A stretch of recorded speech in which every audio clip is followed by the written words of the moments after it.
வெனிசுவேலாவோட supreme tribunal இந்த பதவி ஏற்பு இருக்கும் இல்லையா? பதவி குடுப்பாங்க இல்லையா? ஸோ அவங்க வந்து பார்த்தீங்கன்னா, சுப்ரீம் கோர்ட். ஸோ அவங்க வந்து இப்போ வைஸ் பிரசிடென்ட் டெக்லே அவர்களுக்கு வந்து பார்த்தீங்கன்னா, ஃபுல் அத்தாரிட்டி வந்து ட்ரான்ஸ்ஃபர் பண்ணியிருக்காங்க. இதுக்கப்புறம் நீங்க தான்ப்பா ஆக்டிங் பிரசிடென்ட் ஃபுல் அத்தாரிட்டி நாட்ட டேக் ஓவர் பண்ணிக்கங்க அப்படிங்கிறது போல அத்தாரிட்டி குடுத்துறாங்க. ஆஸ் பெர் லா வந்து பார்த்தீங்கன்னா, அவங்க செயல்பட்டுக்கிட்டு இருக்காங்க வெனிசுவேலாக்குள்ள. இப்போ இந்த இடத்துல வந்து பார்த்தீங்கன்னா, அவங்க என்ன முடிவுகள் எடுக்க போறாங்க அப்படிங்கிறதுக்கான விஷயம் பிரைமரியா வந்து வர ஆரம்பிச்சிருக்கு. மொபைலைசேஷன் வந்து பண்ண ஆரம்பிச்சிருக்காங்க வெனிசுவேலால. அது இப்போ பாராமிலிட்டரி எல்லாம் வந்து பார்த்தீங்கன்னா, வீதிகள் முழுவதும் வந்து பார்த்தீங்கன்னா, வெனிசுவேலாக்குள்ள வந்து வர ஆரம்பிச்சிருக்காங்க. 2வது ஆதரவாளர்கள், மதுரோ அவர்களோட ஆதரவாளர்கள் ஊர் ஃபுல்லா வந்து பார்த்தீங்கன்னா, சுத்திட்டு இருக்கிறாங்க அப்படிங்கிறது போல வீடியோ பதிவுகள் வந்துகிட்டு இருக்கு. என்ன பண்றது? வந்தாங்க, தூக்கிட்டு போயிட்டாங்க. இப்போ என்ன செய்யுது? ஏன்னா நிக்கோலஸ் மதுரோ அவர்கள நியூயார்க்கே கொண்டு போயாச்சு. டிஇஏ ட்ரக் ஆ என்ஃபோர்ஸ்மென்ட் அட்மினிஸ்ட்ரேஷன் இருக்கும் இல்லையா? ஸோ அந்த பில்டிங்க்கு கொண்டு போயிட்டாங்க. ஸோ அங்க வந்து பார்த்தீங்கன்னா, நியூயார்க் இருக்கக்கூடிய இடத்துல அவர் இருக்காரு. இதுக்கப்புறம் என்ன, ஏது அப்படிங்கிற விசாரணை செஞ்சுட்டு கொண்டு போய் ஜெயில்ல அடைப்பாங்க அப்படிங்கிற செய்திகள் வருது. இப்ப படை சூழ வந்து பார்த்தீங்கன்னா, நிக்கோலஸ் மதுரோ அவர்கள தூக்கிட்டு போயிருக்காங்க. 40 நபர்கள் இந்த ஆப்பரேஷன்ல வெனிசுவேலாக்குள்ள கொல்லப்பட்டிருக்கலாம் அப்படிங்கிறதோட மேற்கு நாடுகளே வந்து பார்த்தீங்கன்னா, அதுவும் குறிப்பா நியூயார்க் டைம்ஸ்ல வந்து பார்த்தீங்கன்னா செய்திகள் வந்துகிட்டு இருக்கு. ஸோ ஒரு அட்டாக் நடந்திருக்கு. இது போல வந்து புடிச்சுட்டு போயிட்டாங்க. செக்ரட்டரி ஆஃப் மார்க்கோ ரூபியோ அவர்கள் வந்து வைஸ் பிரசிடென்ட் கிட்ட பேசின வெனிசுவேலாவோட வைஸ் பிரசிடென்ட் டெக்லே அவர்கள்கிட்ட தொடர்ந்து மறுப்பு தெரிவிச்சுக்கிட்டே இருக்கிறாங்க. அ வாஷிங்டனோட பிளான்ஸோட ஒர்க் பண்றதுக்கு அவங்க மறுப்பு தெரிவிச்சுக்கிட்டே இருக்கிறாங்க. நாங்க வந்து முடிவுகள் எடுக்க போறோம். அந்த ஆக்ஷன் அவங்க எடுக்கக்கூடிய ஆக்ஷனுக்கு ஏற்ப நாங்க முடிவுகள் எடுத்து எங்களோட வேலைகள நாங்க செய்வோம். வரக்கூடிய நாள்கள் இல்ல ஒரு வாரங்கள்ல வந்து பார்த்தீங்கன்னா, அது நடக்கும் அப்படிங்கிறது போல அவர் தரப்புன்னு சொல்லிட்டு போயிட்டாரு. ஸோ சில நாட்கள்ல வந்து பார்த்தீங்கன்னா, என்ன நடக்க போகுது அப்படிங்கிறது தெரிய வந்துரும்.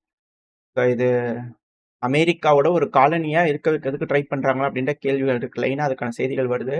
இப்போ வெனிசுவேலாவோட வைஸ் பிரசிடென்ட்டா இருந்தவங்க இப்ப அதிபரா மாறிட்டாங்க டெக்லே அவர்கள். இப்ப அவங்க நேஷனல் டிஃபென்ஸ் செக்யூரிட்டி கவுன்சில் வந்து பார்த்தீங்கன்னா, கூட்டத்த கூப்பிட்டுருக்காங்க. நம்ம கூட நேத்திக்கு போன பதிவுல சொல்லியிருப்போம். ரஷ்யாக்கு போயிட்டாங்க அப்படிங்கிறது போல அப்படிலாம் எதுவும் இல்ல. மேற்கு மீடியாக்கள் தொடர்ந்து பொய்யான செய்திகள பரப்புறதுல குறியா இருக்காங்க. அதுபோல பொய்யான விஷயங்கள் சொல்லியிருக்கிறாங்க. இந்த பொய் மீடியாக்கள் தரப்புலருந்து வரக்கூடிய செய்திகள் தான் அவங்க வெனிசுவேலாலயே தான் இருக்காங்க. அங்க இருந்துட்டே டிஃபென்ஸ் கவுன்சில் மீட்டிங் வந்து பார்த்தீங்கன்னா கூப்ட்டுருக்காங்க. ஸோ இதுக்கப்புறம் நம்ம நாட்ல வந்து பார்த்தீங்கன்னா, டிஃபென்ஸ் டிகிரிய வந்து நான் ஆக்டிவேட் பண்றேன். மொபைலைஸ் பண்ணணும். நாடே மொபைலைஸ் ஆகணும் அப்படிங்கிறது போல அவங்க தரப்புல ஸ்டேட்மெண்ட் வர ஆரம்பிச்சுருச்சு. ஸோ மதுரோ அவர்கள் தான் நம்மளோட தலைவர். அவருக்காக நம்ம கண்டிப்பா வந்து பார்த்தீங்கன்னா, சண்டை பிடிச்சே ஆகணும். அவங்க வீரவசனமா சொல்லியிருந்தாங்க. "We have one president in the country." நம்ம நாட்ல ஒரே அதிபர் தான். அவரோட பேரு நிக்கோலஸ் மதுரோ மொரோசஸ். அப்படிங்கலாம் அவங்க தரப்புலருந்து வீர தீரமா வந்து பேசியிருந்துக்கிறாங்க. பார்ப்போம். மதுரோ அவர்களுக்கு இவங்களுக்கு வந்து பார்த்தீங்கன்னா, ஒத்து வரல அப்படின்னா, அமெரிக்க தரப்புலருந்து வந்து பார்த்தீங்கன்னா, வெயிட் அண்ட் வாட்ச் அப்படிங்கிற ஸ்ட்ராட்டஜில வந்து பார்த்தீங்கன்னா இருக்கலாம். வெயிட் பண்ணி பார்ப்போம். ஏன்னா தலைவர் இல்ல. தலை இல்லாத ஒரு உடல் என்ன செய்யும் அப்படிங்கிறது போல கேள்விகள் இருக்கு. பட் அதெல்லாம் அந்த காலமா இருக்கலாம். பட் ஆனா இப்போ அதுக்கான ஒரு ஸ்டேட் அப்படின்னா எப்படி ரன் ஆகணும் அப்படிங்கிறதுக்கான ஆர்க்கிடெக்சர் அந்த நாட்டோட சட்ட திட்டங்கள் இருக்கும். அதுக்கு ஏற்ப வந்து பார்த்தீங்கன்னா ரன் ஆயிட்டு இருக்கும். அங்க இருக்கக்கூடிய நபர்கள் தலைவர் இல்ல அப்படின்னா மோரல் வேல்யூ கம்மியா தான் இருக்கும். ஆனா மீட் எடுக்கணுன்ற அந்த வெறி அப்படிங்கிறது அவங்களுக்குள்ள இருந்துச்சு அப்படின்னா, கண்டிப்பா இது போரா மாறும் அப்படிங்கிற மாற்று கருத்து இல்ல. அமெரிக்கா வந்து பார்த்தீங்கன்னா, வெயிட் அண்ட் சீ அப்ரோச்ல வந்து பார்த்தீங்கன்னா இருக்கிறாங்க. 1 வாரம், 2 வாரம் வெயிட் பண்ணி பார்ப்போம். மதுரோ அவர்களே இல்ல அப்டின்னா, அந்த நாடு எப்படி ரன் ஆக போகுது? ஏன்னா, இதுக்கப்புறம் ஃபண்டிங் பண்ணலாம். பணத்த உள்ள அனுப்பலாம். என்ன வேணா செய்யலாம் இதுக்கப்புறம். இது போல மேஜரான ஆயில் ஃபீல்ட்ஸ் இது எல்லாத்தையும் வந்து டிமாண்ட் பண்ணி டேபிள்லேருந்து எல்லாத்தையும் புடுங்கிக்குவாங்களா? அப்படின்ற கேள்வி இருந்தா அது தப்பு. ஏன்னா, ட்ரம்ப் அவர்கள் வந்து ரிப்பீட்டடா ஒரு விஷயத்த சொல்லிட்டு இருக்கிறாரு. அமெரிக்கா அப்படிங்கிற நம்ம, இதுக்கப்புறம் வந்து பார்த்தீங்கன்னா, செஞ்ச தப்ப திருப்பி செஞ்சிடக்கூடாது. இப்ப மதுரோ அவர்கள பிடிச்சுட்டு வந்தாச்சு. நம்ம தொடர்ந்து வந்து வைஸ் பிரசிடென்ட் கிட்ட பேசிட்டு நம்ம அதுக்கப்புறமா வெனிசுவேலாவ கண்ட்ரோல் பண்ணணும். நம்ம வந்து பார்த்தீங்கன்னா, என்ன ஏதுங்கிற முடிவுகள் செய்யணும் வெனிசுவேலால. அவ்வளோ ஈஸியாலாம் விட்டுறக்கூடாது அப்படிங்கிறத அவர் திருப்பி திருப்பி வந்து சொல்லிட்டு இருக்கிறார். ட்ரூப்ஸ தொடர்ந்து வந்து வெனிசுவேலாலயே வச்சுக்குவாங்களா? என்ன பண்ண போறாங்க? பேஸ் வைக்க போறாங்களா? அப்படின்ற கேள்விகளுக்கு வந்து பார்த்தீங்கன்னா, ஆ ட்ரம்ப் அவர்கள் தான் வந்து பார்த்தீங்கன்னா, வெனிசுவேலாவையே வந்து பார்த்தீங்கன்னா, ரன் பண்ண போறாரு. அப்படிங்கிற செய்திகள் வந்து பார்த்தீங்கன்னா வந்துகிட்டு இருக்கு. இத சொல்றது யார் அப்படின்னா, ஹெக்ஸத் அவர்கள். அவர் எக்ஸாக்ட்டான விஷயம் வந்து பார்த்தீங்கன்னா சொல்லியிருக்கிறாரு. அமெரிக்கான்ற நாங்க டெம்பரவரியா வந்து பார்த்தீங்கன்னா, வெனிசுவேலா வந்து நாங்க அ வழிநடத்தி கொண்டு வரப்போறோம். இந்த ட்ரக் ஃப்ளோ இது எல்லாத்தையும் ஸ்டாப் பண்ணதுக்கு அப்புறமா, இந்த ஆயில் எங்ககிட்ட இருந்து எடுக்கக்கூடிய ஆயில் எல்லாத்தையும் ரிட்டர்ன் பண்ணதுக்கு அப்புறமா, நாங்க வந்து பார்த்தீங்கன்னா, அங்க என்ன ஏதுங்கிறது பார்த்து வழி செஞ்சு வைப்போம் அப்படின்னு சொல்லியிருக்காங்க. At the same time Colombia தரப்புலருந்து கடுமையான கண்டனங்கள் வந்துட்டு இருக்கனால, அங்க ஒரு கண்டனங்கள் பெய்ந்தது. ட்ரம்ப் அவர்கள் தரப்புலருந்து he cannot watch his ass அப்படிங்கிறதோட வந்து பார்த்தீங்கன்னா, அவர் வந்து ஈஸியா சொல்லிட்டு போயிட்டாரு. அவரு அமெரிக்காவோட அதிபர்னாலே இப்படி எல்லாத்தையும் வந்து பார்த்தீங்கன்னா, ஏளனமா பார்க்கறது, பேசுறது அப்படிங்கிறது போல. அந்த வகையில வந்து ஏன்னா புட்டின் அவர்கள் அப்படி பேசியிருக்காரு. நம்ம அடுத்தடுத்த பதிவுல பார்க்கலாம். ஏன்னா புட்டின் அவர்கள்ட்ட இருந்து என்ன ரெஸ்பான்ஸ் வருது அப்படிங்கிறதுக்காக எல்லாரும் வெயிட் பண்ணிட்டு இருக்காங்க. ஸோ வெயிட் பண்ணி பார்ப்போம். இப்போ அந்த இவங்க இருப்பாங்க இல்லையா? கொலம்பியாவோட அ டிஃபென்ஸ் இருப்பாங்க இல்லையா? ஸோ அவங்க தரப்புல என்ன ஸ்டேட்மெண்ட் வந்ததுன்னா, நாங்க எங்களோட அதிபரோட பாதுகாப்புக்கு உறுதியா இருக்கோம். அதுல எந்த ஒரு மாற்றமும் இல்ல அப்படின்னு கூட சொல்லிக்கிறாங்க. அடுத்தது அமெரிக்காவோட ஜெனரல் இருக்கார் இல்லையா? ரெய்சின் அவர். ஸோ அவர் தரப்புல இருந்து பத்திரிக்கையாளரோட பேசும்போது, இந்த ஆப்பரேஷன்ல ரொம்ப யங்கஸ்டான ஒரு நபர் வந்து பார்த்தீங்கன்னா, பார்ட்டிசிபேட் பண்ணியிருக்கிறாரு. அவரோட வயசு 20 அப்படின்னு கூட சொல்லியிருக்காங்க. இதுலருந்து என்ன தெரியுதுன்னா, மொபைலைசேஷனோட ஏஜ் கம்மி பண்ண போறாங்க அப்படிங்கிறது போல தெரியுது. 20 வயசுக்கு மேல இருக்கிற எல்லாரும் கட்டாயமா மொபைலைஸ் பண்ணிருவாங்களா உலகத்துல அப்படிங்கிற கேள்விகள் வருது. ஸோ அமெரிக்கா ஒரு ஆப்பரேஷன் பண்றதுக்கு ரெடி ஆயிருக்காங்க. வரக்கூடிய வாரங்கள்ல வெனிசுவேலாவோட இப்போ தற்போதைய அதிபர் வந்து ஒத்துக்கிறதுக்கு ரெடியா இல்ல அமெரிக்காவோட.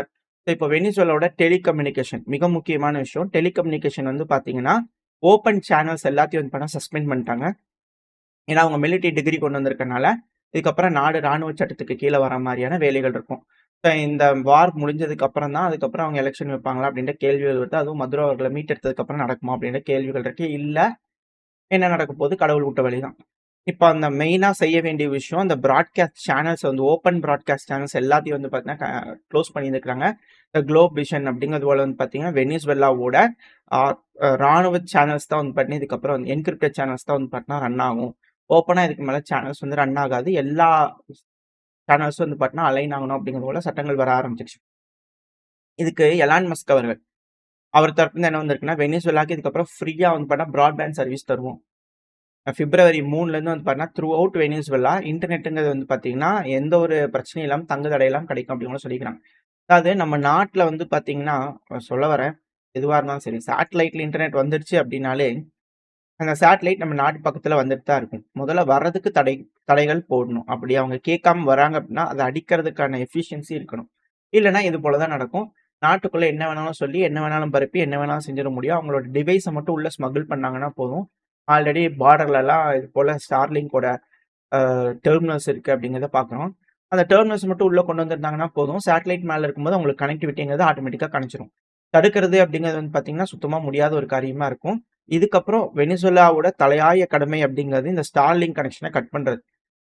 ஒன்ஸ் அவங்க அமெரிக்காவோட கோஆப்பரேட் பண்ண மாட்டேன் அப்படிங்கிறத ஸ்டப்பர்னா இருக்காங்க அப்படின்னா, அவங்க செய்ய வேண்டிய மிக முக்கியமான வேலை அப்படிங்கிறது இந்த ஸ்டார்லிங்க் கனெக்ஷன கட் பண்றது. அதுக்கு என்ன பண்ண போறாங்க அப்படிங்கிறது பார்க்கலாம். ஸோ கொலம்பியா தரப்புலருந்து ரெடி ஆகிட்டு இருக்கிறாங்க. அவங்க மினிஸ்டர் ஆஃப் டிஃபென்ஸும் கன்ஃபார்ம் பண்ணியிருந்துக்கிறாங்க. பெட்ரோ அவர்கள் வந்து பாதுகாப்பா தான் இருக்கிறார் அப்படிங்கிறது போல. ஸோ இந்த ரீஜனே வந்து பார்த்தீங்கன்னா, இப்போ பரபரப்புக்கு பஞ்சம் இல்லாம இருக்கு. லத்தீன் அமெரிக்கா அப்படிங்கிறது போல புரிஞ்சுக்கலாம். ஸோ அர்ஜென்டினா, பெரு ஸோ இந்த பக்கத்துல ஆட்சிகள் மூலியமா மாறி இருக்கு. இவங்க எல்லாருமே இதுக்கப்புறம் அமெரிக்காவோட ஒரு கவர்னர்ஸா மாறிருவாங்களா அப்படின்ற கேள்வி இருக்கு. அமெரிக்கால இருந்து ஒரு கவர்னர் அப்பாயிண்ட் பண்ணுவாங்க. நம்ம என்ன வேணா செஞ்சுக்கலாம். இந்த பிரிட்டிஷ் காலத்துல ஒரு கவர்னர் அப்பாயிண்ட் பண்ணாங்க இல்லையா? ஸோ அது போலயா அப்படின்னு கேள்வி வருது. இது எப்படின்னா, யுஎன்ல வந்து சமீபத்துல ஒரு வாக்கெடுப்பு வச்சாங்க. கொலனைசேஷன் அப்படிங்கிறது பண்ணதுக்கப்புறம் இருக்கக்கூடாது. அ நாடுகள போய் பிடிச்சு வச்சுக்கிறாங்க இல்லையா? ஸோ அது போல இருக்கக்கூடாது அப்படிங்கிறதுல கொண்டு வந்தாங்க. இல்ல அமெரிக்கா, இஸ்ரேல் இதுக்கு எதிர்ப்பு தெரிவிச்சிருந்தாங்க. இதுக்கப்புறம் வெயிட் பண்ணி தான் பார்க்கணும். இப்ப என்ன சொமாலிலாண்டுங்கிற தனி நாடா? இல்ல அங்க இஸ்ரேல் ஒரு கவர்னர் உட்கார வச்சுருவாங்களா? அப்படிங்கிற கேள்விகள் இருக்கு. பார்ப்போம் இதுக்கப்புறம் உலகம் திரும்பவும் காலனியா வந்து பார்த்தீங்கன்னா மாறப்போகுதா? காலனித்துவம், ஆதிக்கம் அப்படிங்கிறது வந்து பார்த்தீங்கன்னா, திரும்பவும் ஆரம்பிக்க போதா? ஹிஸ்டரி ரிப்பீட்ஸ் அப்படிங்கிறது போல கேள்விகள் இருக்கு.